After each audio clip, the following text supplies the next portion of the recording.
everyone. Welcome back to another 5K tennis discussion. It is Friday, June the 7th, 2019, and we are here for show number 88, which would be 88. Let's go! A big day today, by the way, and a big show on hand, and a lot of good tennis today at this point, so let's jump right in. Let's roll, right? You ready to go, Carla? I'm ready. All of you ready? Let's go! Come on! All right, it is day 13 of Roland Garros. That is French Open action. It is a relatively cool and windy day today in Paris or Paris. Temperatures are hovering around 58. It's relatively damp and windy, so I think there is a bit of nip in the air, a little bit of wind chill. Would you agree? Yes, tough to play for anybody that's a tennis player out there. You know those are very tough conditions to play, and I heard that the winds were at 30 miles per hour. You can see the clay, just like it looked like a little sandstorm. So it's tough to play. They can't play their best game. They're having to adjust to it. And it's worse as the men are playing. It was much better when the women started. Totally agree. Some very tricky conditions to play in. As a tennis player, if you are a player or if you're a fan that has been around the game, playing in wind, especially heavy wind, is extremely frustrating, extremely tricky. And sometimes the answer to playing in the wind is slicing and dicing. But we'll get into that as we go through matches. Definitely. Okay? So even more oddly today, I listened to Roger Federer grunt a lot. I'm not used to hearing him grunt. I guess he felt the 37 in him, Usually I notice when I play some tennis and as I'm getting tired, I'm starting to grunt. So I think it's the age. I'll give him that. It's the age. As you get older, you're trying to get that energy out, so you grunt. It wasn't like a screech level index needing to be busted out and grunt, but again, it's very rare to hear Roger Federer grunt, and he was definitely grunting throughout the match today, and we'll get into that as well.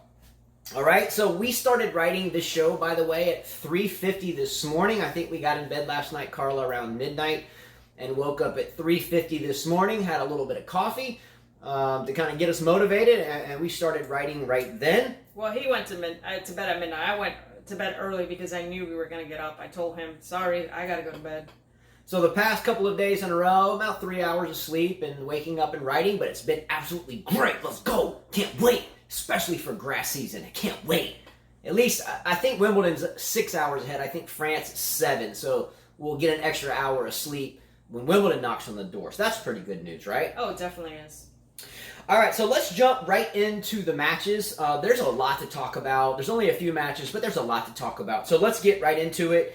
By the way, we are leaning towards Carla doing a lot more talking and writing at this point. However, the 3 of the kids that are here, there's 2 of our other kids are away, and we have to pick them up this afternoon.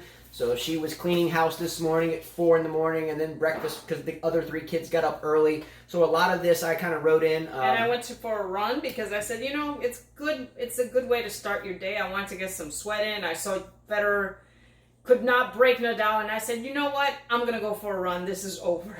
And I was right. Yeah, so I'm writing at like 6 a.m., and she comes in drenched in sweat after the morning run. I've loved that. Yes, let's go. Yes, I said I got to get back in shape, and Federer is not going to help me get back in shape. And after that first game, he didn't take advantage. I said, no, it's just not going to happen today for him. Did you grunt today running, Carla? Did you grunt? A little bit. Little bit of grunting. I'm starting to feel my age. I'm definitely starting to feel like I'm going to turn 40. Yes. All right, well, let's jump right into the Anisimova match versus Ashley Barty. Let's jump right into it. Very exciting match. A little kind of kooky, but exciting to watch these 2 girls play, actually. It was kooky, and I took a lot of notes, kind of play by play, and her choice of adjective was spot on. I kind of had bizarre written in, but it's easily explainable. So real quickly, let me run over kind of the context of Carla's adjective. Anisimova came out with the case of the nerves and jitters, and she should have. 17-year-old, semifinals of a major. Can you blame her, first and foremost? I can't blame her. No, not at all. I think we started watching this as soon as it started. Barty came out. hitting missiles, slicing, putting the ball away. Points were going quickly. I think it got up to, 5-0? 5-0, and I said, wow. I said, this match is going to be over quickly. Barty came out, and yes, you hit it right on the head. She came out and got up 5-0 relatively quickly. She won 17 out of 18 points very early on in the match. That's quite impressive, but again, nerve 17. I wouldn't say it's expected losing 17 out of 18 points, but it's not a shock, right? No, not a shock at all. Shortly after that, at 5-0 in the first set, Anisimova, I think, worked her jitters out and winds up actually taking the first set. So Barty came out smoking hot, got up 5-0. Anisimova settles in. 5-1. Digs deep. Yeah. And ends up taking the first set 7-6, right? But also Barty's game changed as well. As soon as Anisimova got that first game and then broke her, everything changed for Barty. She was no longer hitting through her shots. Her slices were not effective. She was trying to do drop shots at the wrong time. She wasn't able to keep balls in. So you can tell that the momentum shift after she was serving and could not win that set. So everything changed, and it continued on the second set. At this point, however, the wind did pick up a little bit, number one. And I'm just saying that's a variable today in Paris for semifinals. But number two, Barty being a little bit more seasoned in terms of age and experience, not by much though, but more experienced, she was able, in my opinion, to adjust and to remain calm and cool, even in to the second set, where the second set started out with some Anisimova momentum. So Anisimova, by the way, she won at the end of the first set heading into the second set. She won on her own 17 straight points. So Barty comes out smoking hot, ultimately loses the first set, right? Yes. Anisimova loses it for 7-6. They 7-6, they go yeah. on to a tiebreaker, and still Anisimova is being more aggressive than Barty. Yeah, so Anisimova, from the onset of the tiebreaker into the beginning of the second set, won 17 straight points on her own, which is quite impressive in of itself, right? Yes. However, Barty was able to stay calm, incredibly calm, and rolled off 7 straight games. So here we are, very streaky. One player winning a lot of games or a lot of points, and then it goes the other way, and then it goes the other way. But once it went the other way for like the third time, Barty kind of settled in, remained collected, remained calm, and ended up winning the match, right? But Barty won the second set 6-3. And then in the third set, Anisimova broke early, right? Yeah, I thought things were going to change again. Here we go again. But no, she couldn't keep the balls in play longer, and Barty was just starting to play smarter, I thought, in my opinion. Her slice was very effective. Yeah, Anisimova broke early in the third set, and I was beginning to tell myself, okay, well, maybe she's old enough and mature enough and cool enough in terms of court conduct to break and hold and win the third set. But again, Barty just stayed so calm. Her court conduct, by the way, is absolutely stellar. Honestly, for me, when Barty won the second set 6-3... Can I turn the AC on? Because I'm drenched in sweat. Well, you turned it off. That's why I was about to tell you that. The power bill's important. I turned it off for the show because sometimes there's an ambient noise that comes from outside of our window. So I'm going to run upstairs, cut the AC off, cut it on because I'm drenched in sweat. It's like 85 in our house, and that's pretty tough to deal with. So carry it right now on your thoughts about Barty moving forward after this match and how it transitions into Wimbledon grass. Yes, well, when she won the second set at 6-3, I told Justin, well, I think this match is about to be over. Usually the veteran player wins the next set. I thought it would be really tough for Amanda Anisimova to get her head straight, to continue playing aggressive, to keep hitting winners. I mean, Barty just kept going at her, attacking her backhand, moving her side to side, the slice, the chip, and then I think Anisimova just tried to do too many drop shots in the third set as well, and the balls were just too high. And I love the way Barty runs into the net when she gets hit a drop shot, and she angles it and puts it away with authority. Great point right there. Sorry I had to run out. Very unprofessional. My apologies. Hopefully. Yes. Let's hit him on the head for that with a sandal. Again, I got a sandal if you guys want to see it. Can you blame me? Again, power bills are no cheap thing these days. And when you have 5 kids, believe me, power bills add up. But my sweat level was almost through the roof. That's right his there. fault, though. I told him don't do that. That's a great point Carla just indicated. Anisimova's backhand. For me, I'm going to have to stutter my way through this one, but I think even as a 17-year-old right now, and even though she hits a two-handed backhand, as you all know I'm not a huge fan of, male or female, that her backhand is maybe the best in the game right now. I hate to say that because there's a whole lot of really good world champion type players here, but her angles that she pulls, no matter where she is on the court, whether it's service line, three-quarter court, baseline, or even closer to the net, she can really pull off and execute the backhand. Her backhand is no pushing match. She will rip that backhand on you. Am I wrong? No, you're not wrong.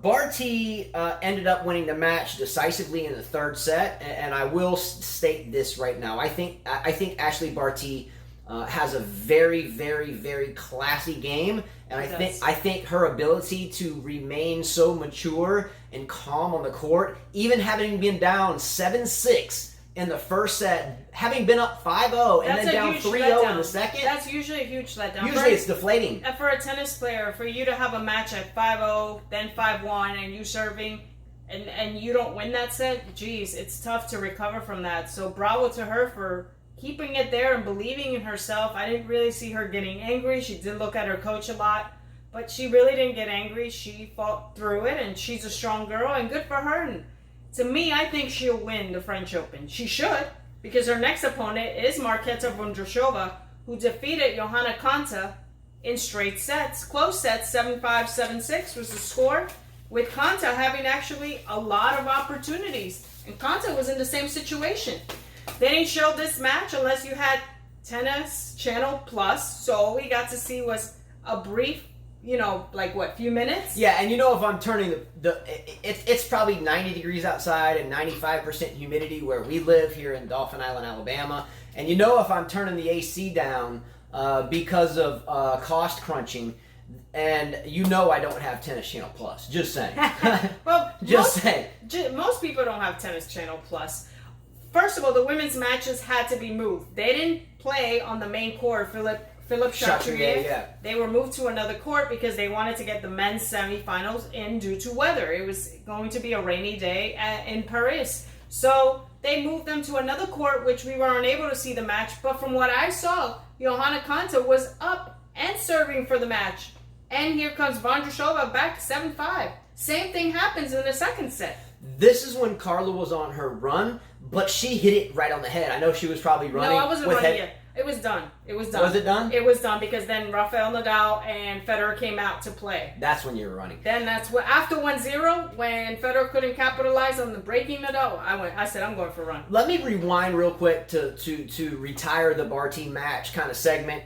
Barty, I agree with you on totally. I think Ashley Barty will become a major champion after this tournament. Well, she's up 2-0 on Marketa Vondrousova. She beat her in 2018 Cincinnati on hard court. Head-to-head, you mean? Head-to-head. Yeah. And she beat her on grass in Birmingham, Great Britain, 7-5, 7-6. So she's up, and I think she will have more firepower than Johanna Konta did. And we know that she's mentally tougher than Johanna Konta, so the 19-year-old better prepare for a tough match. Yeah, I think Barty will transition over to grass just fine, by the way. So I think she will be the French Open champion at this point. And believe me, Vondrousova will show up, and she could very well be the French Open champion too. However, Barty's court composure in a nutshell. Again, dropping the first set having been up 5-0, then down 3-0, and never showed any type of emotion either way. Kenin started to show emotion. She's young, I understand that. Anisimova? Kenin. There's some. Anisimova, yes. For some reason that popped into my head. However, Anisimova, I don't think will transition over to grass very well. Her game is better on hard court. Have you not seen her? Hold on. Fast. Grass is fast. Anisimova, off the beginning, sure, or for the beginning of the match, had some jitters. Obviously, there were some nerves. But at the same time, Barty was hitting deep into the court with power, with variety, mixing it up as well, and never let Anisimova settle in. So I'm giving Anisimova a break.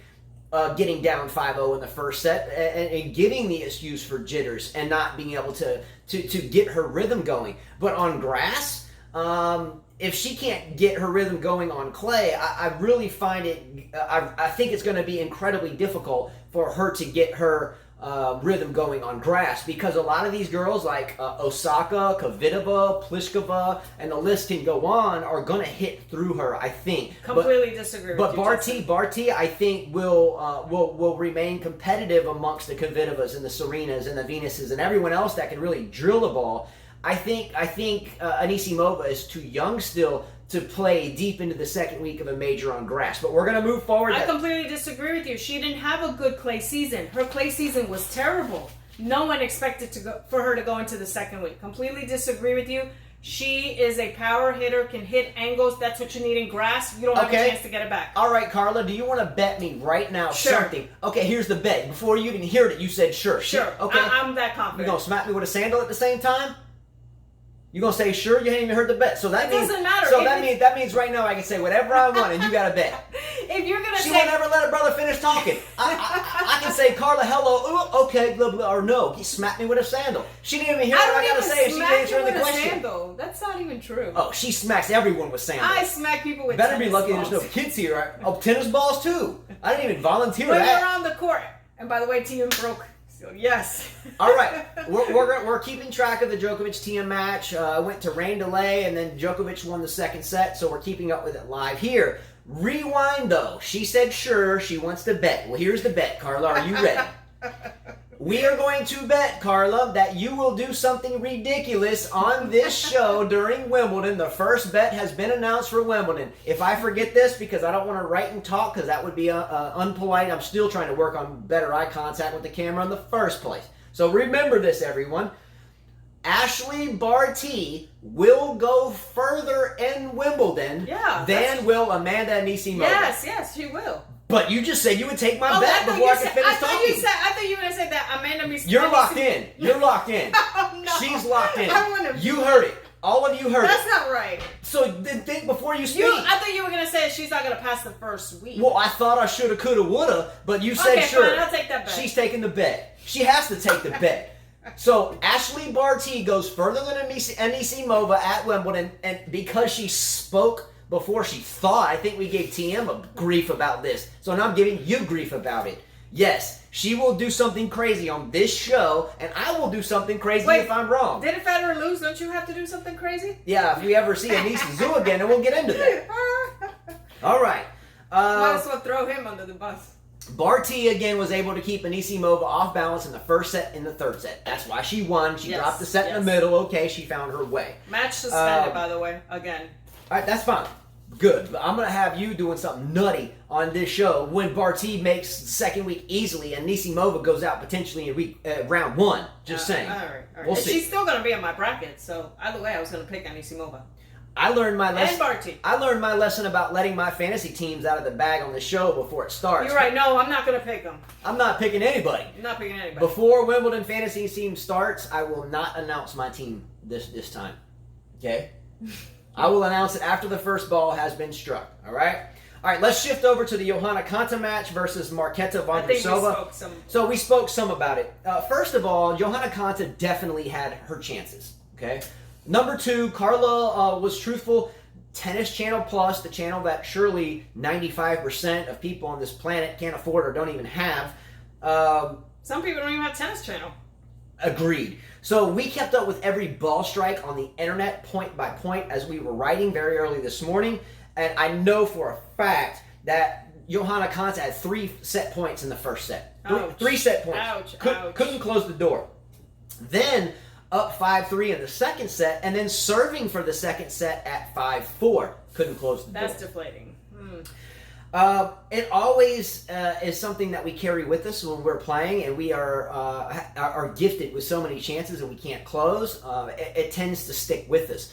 Will these opportunities and the lack of being able to close the door on these opportunities and to finish these sets off, will this haunt Johanna Konta's mindset heading? Yes, definitely. Knowing that you could have won this match, yes. The 19-year-old Vondrousova, by the way, of Czech Republic, a wonderful player. I really, really, really like her a lot. Me too. I just hope that if she wins the French Open, the same thing doesn't happen to her that happened to Yelena Ostapenko. Wins one and then done. You never see her again. That's why I prefer Barty win, because I know we'll see more of her. But if Marketa Vondrousova wins, I have a feeling that will be the end of her career for some reason. There's a lot of female players that are one and done in a sense. Let's name a couple. Ostapenko won. Anna Ivanovic is another, but she won her major late in her career. Wozniacki done after the Australian. Wasn't there a couple other French Open winners? We have Eva Maioli. We never heard of Meskina. Meskina's another one. Again, it was like, what? Did Safin's sister Safina ever? No, she never won. She was number one. Made 2 finals at the French Open. I think she lost to Ivanovic, and then she lost to Justine Henin. And then Safin, her brother, never won one either. Yes, he did. What did Safin win? He won the U.S. Open, and I thought he won an Australian Open too. Safin, big time. I love Safin. I love Marat. Let's go, Marat Safin. Let's go. Love you, bro. Let's go. And he's still a bachelor, girls. Safin's got an attitude, though. He'll get mad. That's why he's a bachelor. Oh, so now you got the hots for Thor, for Shapovalov, and No, Safin was one of my favorite back in the days, and he had a temper problem. I used to say, any girl that hooks up with that guy, I feel sorry. You got a nickname for Safin too? No. Like Thor 2 or Thor -1 since he was way before Thor? Safin was just exciting to watch. And I always wanted his sister to win a Grand Slam, but she never did. And he was the better looking one in the family. The 19-year-old Vondrousova, by the way, just like Ashley Barty, had a very good session of court conduct today as well. Again, we didn't see much of this match at all outside of highlights because, again, of the lights out of it in terms of the service that we have. But from what I hear in the highlights that I saw, it looks like that Vondrousova has the ability to be a major champion, has the court conduct to be a major champion, has the game to be a major champion. I think that the final between Barty and Vondrousova will be absolutely electric, and I can't wait for it. Yes. Okay? And hopefully they show it on Tennis Channel, not NBC. All right. So let's leave any deeper analysis about this match to you all. If anyone out there was able to watch this match point by point, it was tough to because the Barty Anisimova match was being played at the same time as well. Correct. So it was difficult. But if anyone saw that, I'd be curious to know, number one, the overall package Vondrousova has in terms of court conduct and how her demeanor was being down 3 set points in the first set. What was her demeanor like being down 3-5 in the second set to still pull it out? Was she fighting? Was she electric? Was she withdrawn? Was she thinking deep? Was she Barty-ish in a sense and being very quiet and you couldn't tell what she was thinking? I'm curious, okay? Yep. Before you move on to any other the men's match and stuff, let's the women's doubles played today, the semifinals. The number 2 seed Kristina Mladenovic from France and Timea Babos from Hungary defeated Elise Mertens from Belgium and Arina Sabalenka from Belarus 6-2, 6-1. They are in the final and they're going to meet Sasa Seng and Yang Yingyang, who defeated Johanna Larsson, the veteran from Sweden, and Christina Flipkins, the 15th seed. So these doubles will be probably tomorrow. This is the second final that Kristina Mladenovic and Timea Babos made. They made the Australian Open final and lost to Samantha Stosur and Zhang. Furthermore, from what I have learned, is that Mladenovic and Babos, respectively, have now ascended to number 1 in the world in doubles. Good for them. Incredible job, by the way. Awesome, and I'm hoping that her singles gets better because I'm sure Sasha Bajin is looking to make a singles champion, not really a doubles champion. Well, I'd be curious. That's a great knowledge drop, Carla. I'd be curious of what the contract, if there is even a contract. We have discussed women's coaching and the lack of contracts with the likes of Halep and Cahill and a lot of others, and we won't get into that because we'll waste time. But I'm curious if there is any correlation between Mladenovic and her rise to number one in doubles with Babos? Is it correlated to Sasha Bajin? No, it's not, because when they were in the Australian Open final, she was not his... He was still with Osaka. Correct, yes. So it has nothing to do with that. And I'm sure he wants to coach a singles champion. He's not worried about the doubles, trust me. So surely he's not gaining a percentage paycheck off of her double success. I don't think so. Furthermore, with that said, do we think that Sasha Bajin will be able to have her jump up in the rankings charts in singles Why not? as she has in doubles? Why not? Well, I'm sure a lot of us picked Mladenovic on our fantasy teams for this tournament, and we all lost early. But it's a short... they just started during the clay season. I think if it doesn't happen for her at the end of the U.S. Open, we'll see a split, and he'll go find another student. Great job for her and Babos to becoming number one in the world in doubles. And hopefully Sabalenka, by the way, will find her singles form again, because, man, I indicated she would win a major before Osaka wins her next, and that's just not looking very good at this point. All right, let's transition over to the men. We're pushing 25, 26 minutes already. So let's transition over to the men and jump right into the Nadal and Roger Federer match. So sorry for you. Rafael Nadal takes Roger Federer. I almost guessed the score. I had said 6-4, 6-2, 6-2. It is 6-3, 6-4, 6-2. Federer came out, had break points. He had break points in the first game. And I went for a run. And she went for a run. I went for a run because I said, nope, it's just not going to happen. You have to take advantage of those break points. We cannot do the same as we did with Wawrinka. And I watched it as I was running. You know, I would refresh it, and Ethan sent me a message. He's like, wow, second set, 3-0. What about B-Doggo2 sent you a message? I was running. What about Rahesh sent messages? What about Raynham Chia? Can you let me speak? Active morning in here. Let's go. So I'm running, and I see Ethan sends me a message, says 3-0 Nadal. What's going on? He's like, wow. And then I get home because I want to see the rest of the match, and I see, okay, well, now Federer's back 3-3. And I know you were writing. So then I get messages from Rahesh, I get messages from Wade and Chia, B-Dog, they're all, and Wildlife too, he's sending me messages as well, and they're all pretty much saying the same thing. Yeah, it's over. Yeah, by the way, when she mentions messages, there are other platforms that we, or mainly Carla, communicate with a lot of you viewers on. You can expand the description field and scroll down to the bottom. Wild One. He sends it on Twitter a lot. Yeah, and her Twitter information is there, Facebook, Instagram. So a lot of you are communicating with fantasy team submissions, tennis racket giveaway submissions, conversations while matches are going. There were a whole bunch of people today. Yeah, and you may not see them here because they're communicating elsewhere. I think Carteri also on YouTube. I had curling tennis yesterday about doubles, and there was another one I forgot that also was communicating through YouTube. Okay, look, real quickly. I have a lot of notes written here on Roger Federer. I still haven't heard the AC kick on. I'm drenched in sweat, and I have to check the camera because our kids aren't here to do the camera. But here's a question for you. Carla, can you tell everybody in the first game of the first set what we spoke about yesterday in terms of the topspin, the high shots going to Federer's left-hand side, how that set the tone for the whole match? After all, isn't it what we watched the entire match? Isn't it? Okay, so she's looking at me crazy. Yes, actually, from the I didn't get to watch any more after the first game. Like I said, I came back to the second set, but you could tell that Rafael Nadal had the same plan he usually has.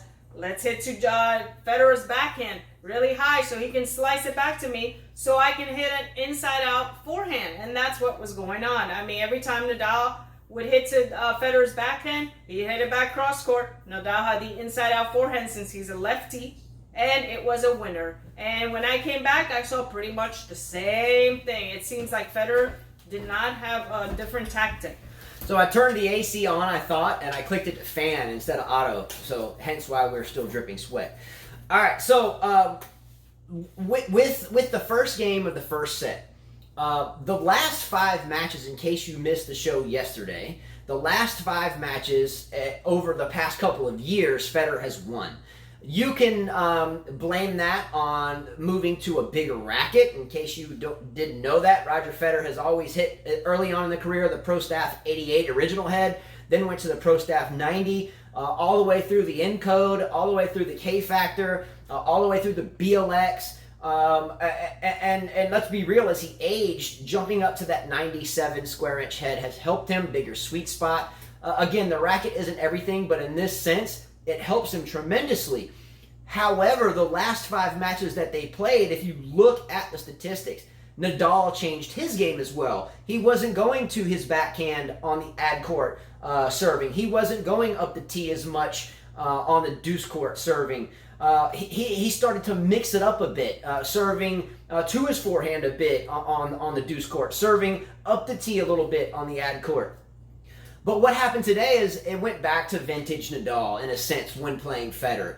He was serving out wide into the ad court. He was serving up the tee into the deuce court. Right from the first game, even though Federer had a break point, I told Carla before she went on a run, like, here we go.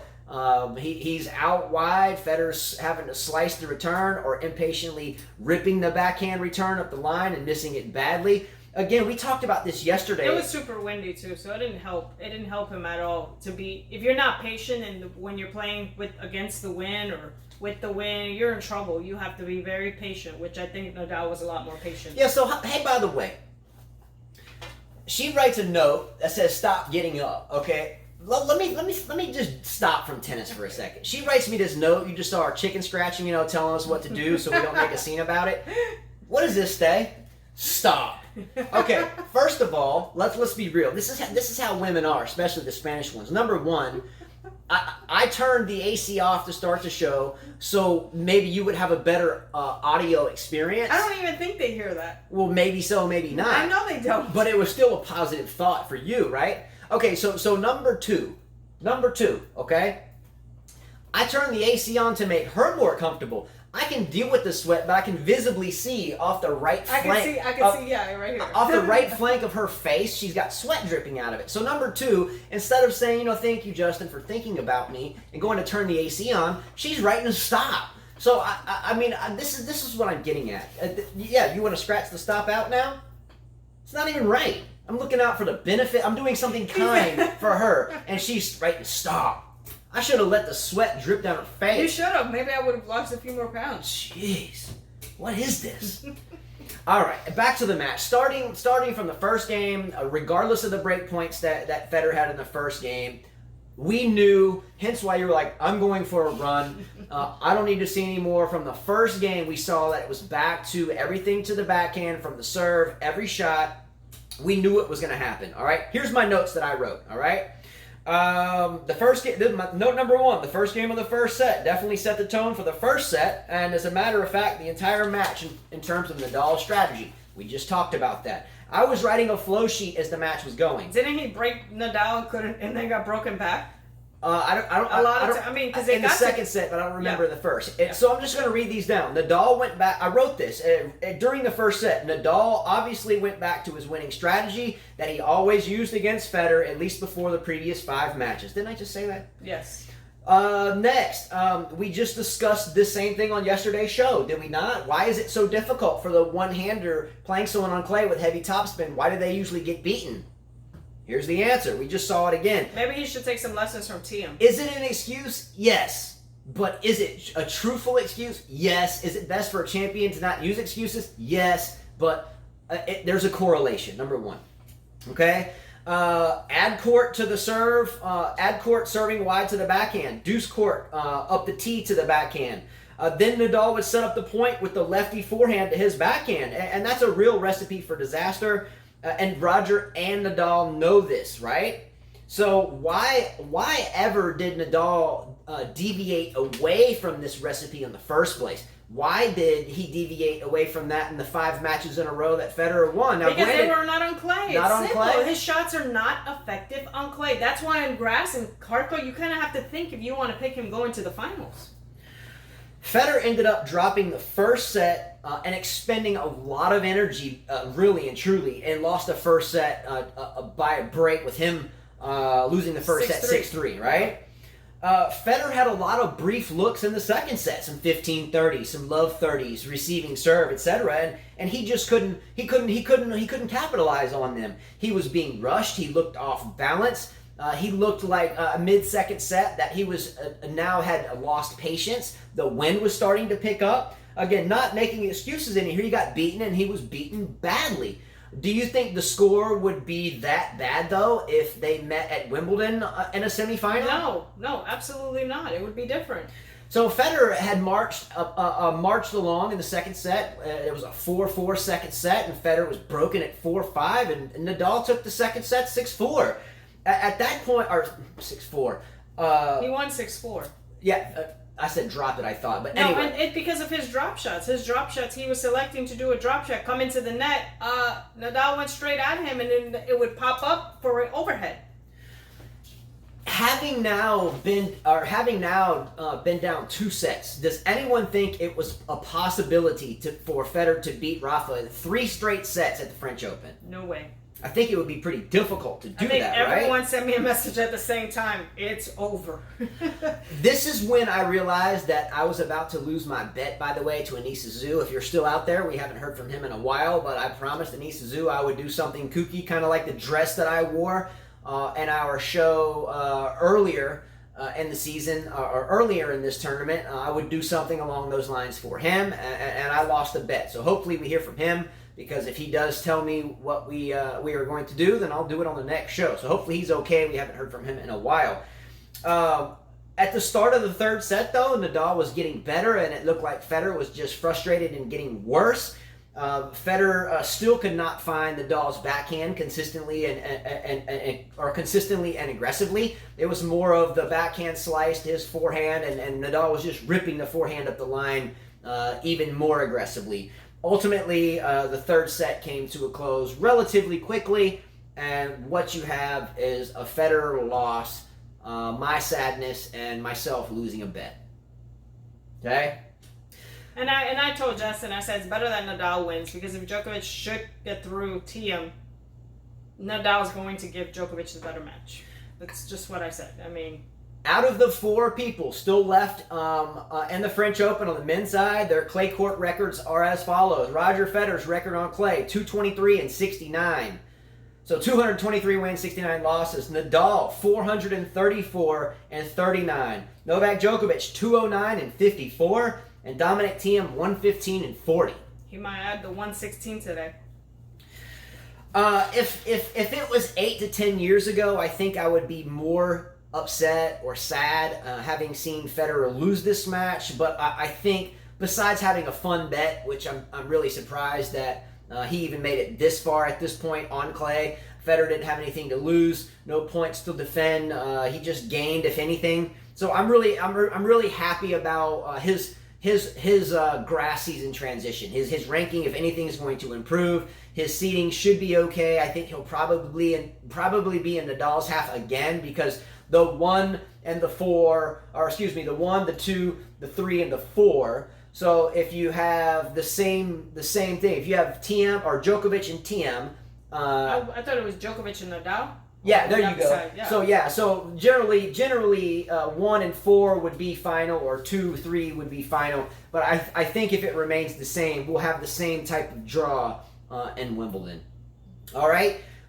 So thank goodness for Federer. Grass season is here, and a short one too. All right. 2 weeks. By the way, real quickly, during this match, we had some messages from new viewers. Welcome everyone. Much love. Vamos. Let's go. Always nice to have new people. We had a lot of people, well, not a lot, but 4 or 5. Hey, glad to be here. Mm-hmm. But we were curious about how the prize giveaways work and when the next one will be. The next one will be Wimbledon, and that's knocking on the door. We are going to do the same prize giveaway for this Wilson Burn 100S countervail with a 4 1/4 grip, and I will string it with any choice of YTEX strings, whether it's and we'll talk about that if you win it, but I'll string it up freshly for you, and you will win it if you can select 3 out of the 4 finalists. So if you think Serena and Venus, whatever, will make the Wimbledon final, and Thiem and Djokovic will make the final, select both your winners who will win, and if you get 3 finalists and 1 winner, then you will qualify for the racket. If there's a tie, then we'll figure out the best way to make it a valid win. And then we're going to do the fantasy teams again. And how that works is you pick 8 players, 8 women's players, 8 men's players. Only the top 5 only 5 of each of them, 5 men, 5 women, can be in the top 20, and the other 3 have to be outside of the top 20. And it looks like Kasper Dedzivil in Poland has won it for this tournament, but we will wait and announce that after the last ball has been struck. And again, the fantasy teams is for either a 5K tennis shirt, 2 sets of YTEX strings, or one of our 5K tennis shirts. YTEX shirt. I had them backwards. Yeah. Sorry. Some of the YTEX stuff we're running out of, but we will solve that riddle prior to Wimbledon. So no worries, we'll handle that. All right, let's jump. So again, I talked about the prize giveaways. I had that written in because people asked. So let's jump right into the Djokovic-Thiem match. I think it's still ongoing, right? No. Suspended again? Suspended due to rain. Dominic Thiem won the first set 6-2. Novak takes the second one 6-3. And Dominic Thiem's up 3-1. Who's serving after that? Do you know? Not sure. Not sure? No. All right. Djokovic, actually, from what I was watching when we were doing the show. So he could be serving to go up 4-1? He could be. And it looks like the rain delay is going to be a while.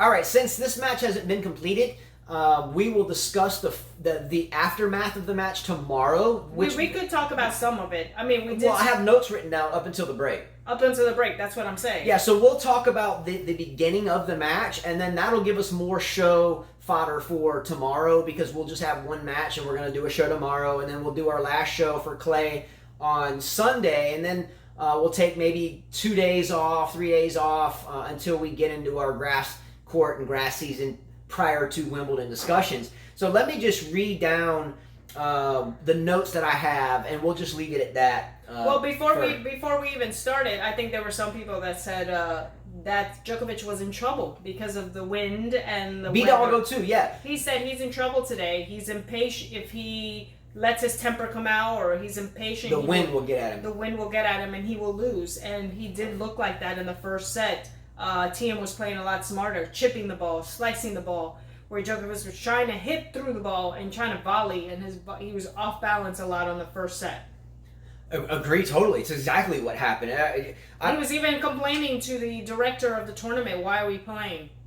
We're on the same brainwave again. Here's the notes. I have 1 through 9 written down, and because the match isn't done, we'll analyze it along with all of you tomorrow with the women's final, that is. Here's what I had written down. Number 1, most interestingly, the crowd was incredibly small.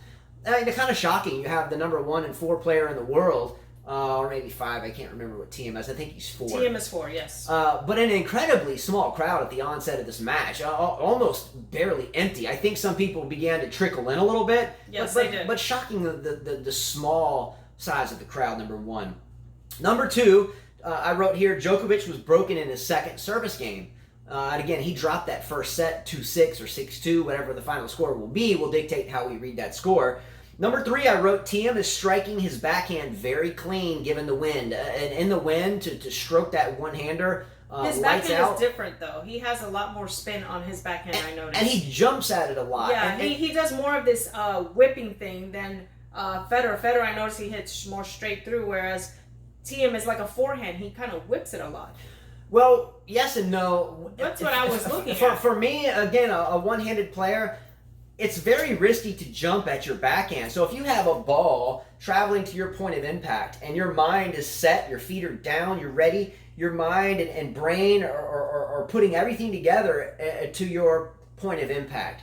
When you jump at it, if this ball is coming and it's independent of your body, and your racket, again, I'll use my left hand because I only have one hand, or you see what I'm saying? But if I have, we'll put it this way. So this is the ball. If I'm coming through to hit, then my mind and body stays down, we stay set, and I hit through my point of impact. Well, if we're coming around of our point of impact and we lift up or we jump, we tend to frame off the bottom or hit inconsistently outside or on the lower part of the sweet spot. So we always tell students, stay down, don't jump, or don't lift up. But he jumps, but and his then racket hits through face it. is open though, whereas the backhand's coming like his is like this, and he whips it. I noticed that his racket is always tilted like this. So, which is probably why he's perfected that shot. Yeah, it's a very difficult thing to pull off. I would make a metaphor in a sense. You know, you don't want to teach your kids how to hit forehands like Nadal in a sense. Yeah, but it worked for him. But it works for him. It works for Thiem. Everybody's different. Yeah, we are all different. And I wouldn't teach anyone to run and jump up and hit your one-hander, but he does it a lot and does it well. He's very strong to do that. All right, number 4 I wrote down here, B-Dog02, Bobby Harris, spoke to Carla and I early before this match even started about Djokovic's tendency to get a little frazzled per se, and that the wind may cause him some downfall today. So I think I would agree with B-Dog02 here, and that it's very good that the match is postponed right now, and hopefully for Djokovic it gets postponed into tomorrow. It looks like they might go back on right now. Well, if that's the case... And he's down 3-1, and I hope that Thiem can keep it in his head, because he came back in that second set looking shaky, and Djokovic came back looking like Djokovic after speaking to his coach. The 5th thing I wrote down, heavy wind is arguably the most frustrating and difficult thing to play in. Real quickly, your toss off, your forehand going down the line. If the wind's left to right, oh man, that was a clean shot and it went 7 feet out that way. Let's say it's blowing the other way. Oh man, I just hit that nice cross-court winner, but no, it blew it 3 feet out in the other direction. So what are we left to do? And that's exactly what Thiem did in the first set. And he went away from it in the second set, and that's to slice and dice. We slice, we let the wind carry the ball. If the wind's blowing left to right, and I'm a right-handed player and I'm going down the line, I may slice and slice more towards a neutral spot of the court, knowing that once it lands, it will be on that line. If you can't play the wind, when the wind is like this, you are in trouble. And if you get impatient, which Djokovic does have a tendency to get aggravated and start yelling at his box if he doesn't have his magical mixture of water. I think we've all seen that. Like, I want my bottle. I need my bottle. Give me my bottle. In this case, it's more like, win! What's a win? I think he even called a tournament director down. I was like, man, I got to win. What's a win? He didn't talk like that to him. I'm kidding. He just said, why are we playing in this? And he's like, well, you got to play in it, man, basically. Yeah, exaggerating, obviously. You got to play in it. If Federer and Nadal did it, you can do it too. You're number 1 in the world, dude. Yeah, I wasn't exaggerating the water bottle. What was it, the U.S. Open or the Australian? He's he's trying to get like his water bottle with a special concoction. I think it was more like he was in pain. Yeah. Just saying. Anyway, I do agree with the sense that Djokovic does get frustrated quite easily in a sense, and I think if more people could find out a way to frustrate him, they would probably win more matches. Well, they need to win. And I wrote here, I forgot, Djokovic complaining about the wind, and I wrote here, it gets frustrating, I understand. It was tough. I mean, the wind was rough. That's a fact. It's harsh. I'm surprised they put all of them to play. So I wrote here my last thing before the first rain delay, and that's when we started the show, and then we went into another rain delay. I just put on serve, second set, rain delay. Does this help Djokovic? And I put a question mark, and it did help him. He won the second set. Yes. All right. Because they stopped at Thiem serving at 30-all, so that's tough to come back to. All right, so we will finish up the analysis as well as with all your analysis and comments up to this point, and then we will finish it off tomorrow with the women's final, which I can't wait for. By the way, who wins the women's final between Barty and Vondrousova? Barty. I think Barty does too, but I'd be happy if either one won. Well, also before we continue or finish the show, men's double, Jeremy Chardy and Fabrice Martin from France are in the finals against the two Germans, Kevin Krajewicz and Andreas Mize. I think I said that wrong yesterday. They actually won their matches today. And the mixed doubles, it's done. We had a Croatian, Ivan Dodig, and Letitia Chan from Taiwan won 6-1, 7-6 against Gabriela Dabrowski from Canada and Matej Pavic from Croatia. That's a surprising story, given Pavic is on the court. Pavic is a double specialist for sure. Anyway, I'm glad that those two won. Congratulations. It's always nice to put a major trophy and the prize winnings underneath the both of your belts. And they didn't complain. They played with win. They show a few points. All right, end of matches for today. Again, we will resume the Djokovic-Thiem match and the analysis as it completes, hopefully today. If not, we'll hopefully the match is today and we'll talk about it tomorrow. Yes. All right, so we're going to jump right into 12 rapid-fire questions, which I'd love to do. So hopefully Carla is ready for that. And again, we would have normally waited until this match ended until we were sure of it, but we have to pick up two of our 5 children about an hour away, a little bit later on this afternoon, and we wanted to get this video out for all of you, okay? 12 rapid-fire questions. This is how it works. For anybody new, you have to answer these questions quickly in the comment section. I write them for you and for Carla. You cannot dwell on it too long. If you dwell on it too long and they're not right off the top of the head, then just pass it. Leave a blank in your comments and just go to the next one, okay? All right, are you ready? Yes. Carla, you ready? Yes. Carla, do not look at my questions. You must look at the camera and you must answer right off the top of your head. If you wait and dwell, I'm going to go to the next one. We clear? Yes. Let's go. Question number 1. Ready? The top 3 women players you will select to take on your fantasy team heading into Wimbledon as of right now. I'll repeat that. Name the top 3 women players you will take on your fantasy team heading into Wimbledon as of right now. I get it, as grass season starts, your mind may change, but as of right now. Serena Williams, Pliskova, and Kvitova. That's a good selection. I would say Serena, Kvitova, and Osaka. Serve's important on grass. Mm-hmm. Top 3 men. Question number 2. Top 3 men as of right now you would take on your fantasy team into Wimbledon. All the top 3 guys. Nadal, Federer, and Djokovic. I disagree with you there. I'm going to take Federer, Djokovic, leave off Nadal. I get what just happened today, but irrelevant for me on grass. And I'm going to go with the shocker.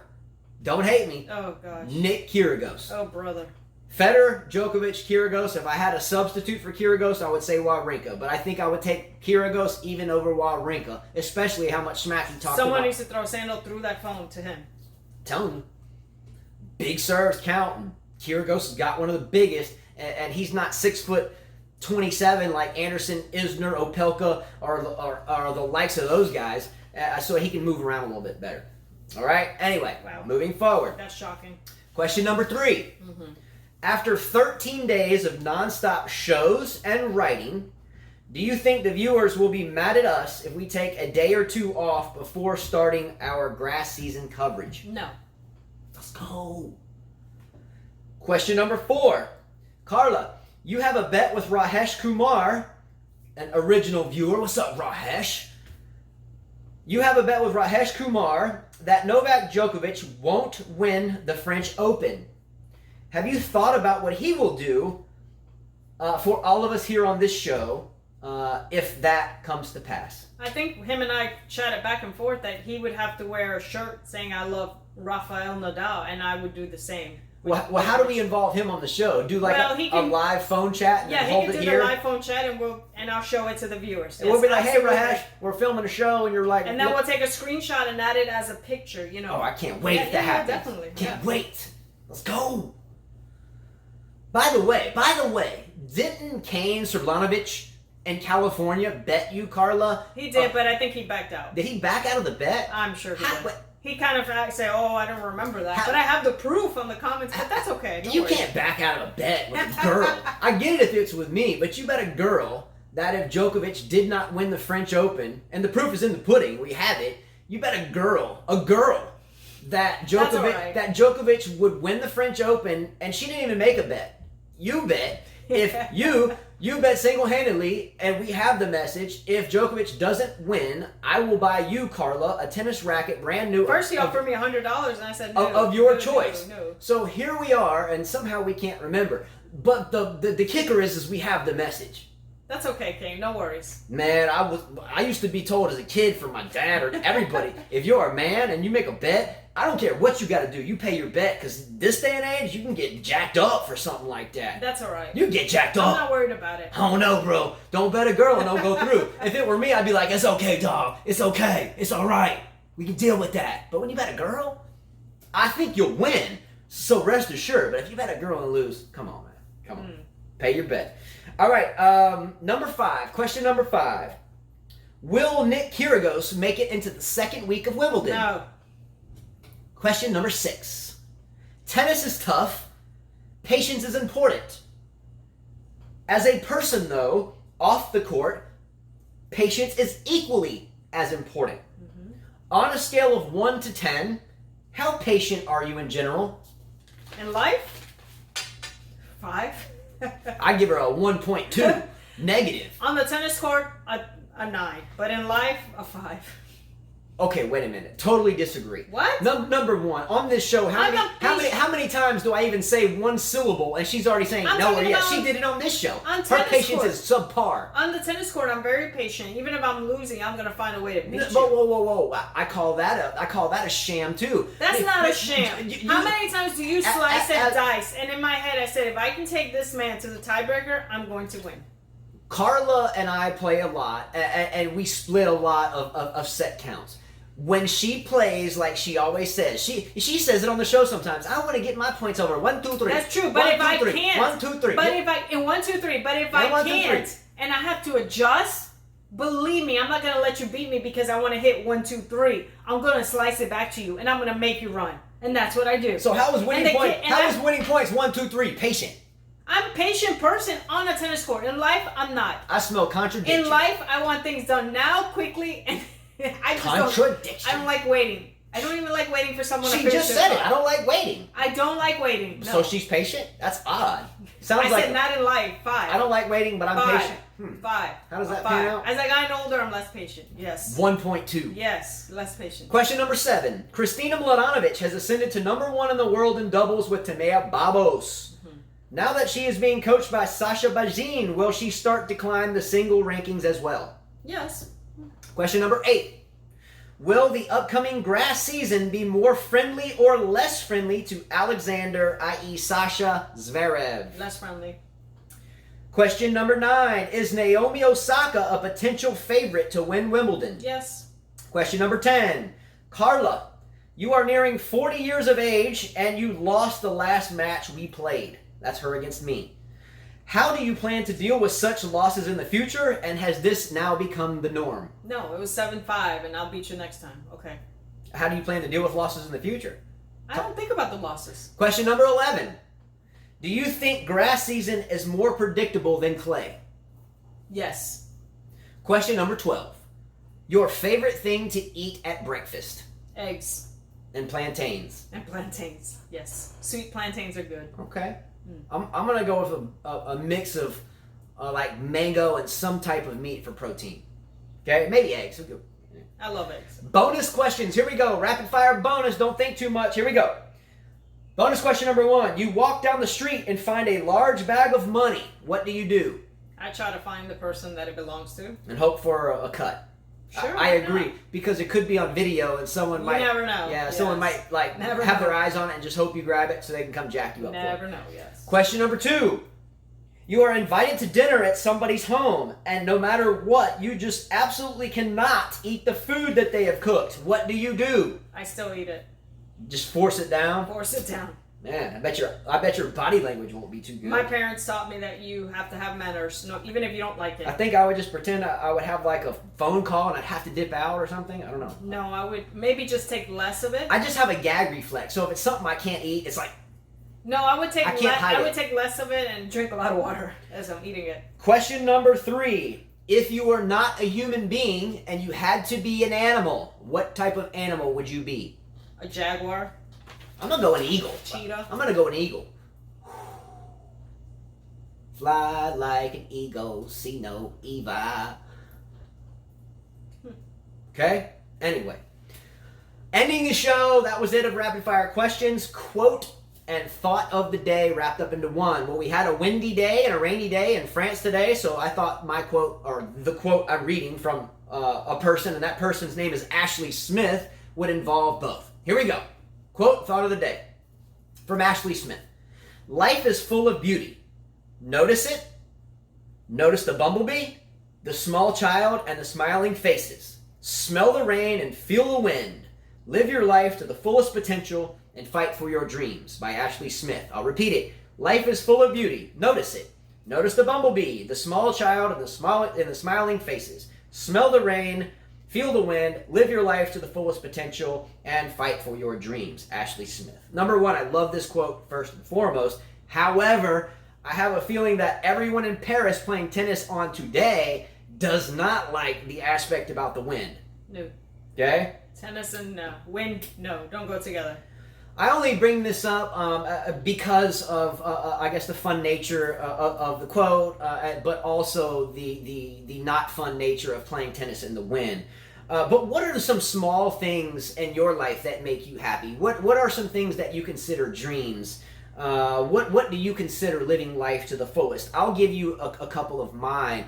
My things that make me happy on the smallest scale for some, but for me they're a big scale. Number one, just a patch of trees. Sometimes I'll be walking down this trail to the tennis courts we play on, and I see these little patches of trees, and I wish I could just like make myself really small, like a molecule, and get into that little patch of trees and get to know everything that's going on in this little world right here. So we live in this world, and it's really probably pretty small, but we think it's big because we're like living in it. But I think that we're really, really, really small, and I would like to see what it would be like if I was like an atomic particle, and I could live like just on one leaf, you know, like in one set of little trees, like a little bush. I wonder how many friends I would have at that atomic level. Would I be friends with corks? Would I be friends with leaves? Would I be friends with ants? Who would I be friends with? It's a good question. I think about that a lot. What if I was this small? Poquito. Spanish. Airplanes and birds. I love looking at airplanes and birds. Ducks. I love ducks. Dolphins. I love dolphins. Good court conduct. I love to see people like Barty today with great court conduct. One-handed backhands. Beating Carla. Love that. No matter what it is. Checkers. Let's go. Spades. Cards. Bam. Let's go. Playing tonk. Bow. What you got, huh? Dominoes. Bow. Love winning that. Got nothing. You got nothing. Whatever I play, I win. Whatever she plays against me, I win. I'm sure they don't believe that, but okay. That's how I get down. Mm-hmm. You know what I'm saying? Fires. Get motivated. Get down. A good handshake at the net. Hearing the stories from people much older and wiser than I. And again, I think everyone is wiser than I. So I love hearing any stories. How about that? Doing this show with all of you. Wonderful. Love it. Motivates me. Makes me want to dig deep. Talking tennis. Speaking with those all over the world about tennis. What are some things that make you happy, Carla, on a small scale? What are some dreams you have? Watching my 10-year-old have a good lesson. Hearing my youngest one laugh is good. Watching my kids get good grades and not getting in trouble. Sitting together for dinner as a family. Oh, we ball out at dinner. You get 7 of us at the dinner table. All right, we clown on the dinner table. Just saying. Yeah. Have a good time.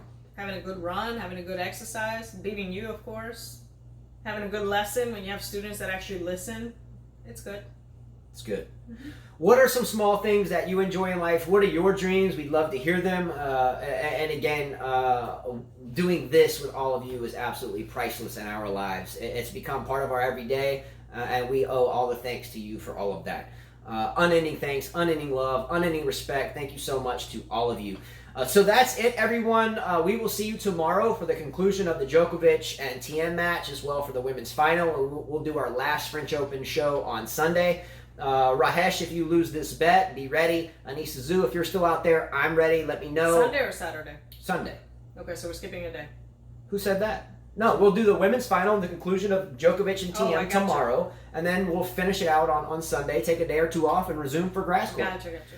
All right, so that's it, everyone. Click like below. Please share our videos, and please subscribe to our channel. Be ready for the prize giveaways once again for Wimbledon. Thank you so much for YTEX Strings for helping us with these prize giveaways. The racket is always on Carla and I. It's either a very quality racket that one of our 5 children has used, but still in excellent condition, or we go out and get another racket out of our pockets to put it up for giveaway. Anyway, we will see you tomorrow. Thanks so much again. Vamos, and we will see you tomorrow. And Carla always says, au revoir, adios. See you guys. Take care.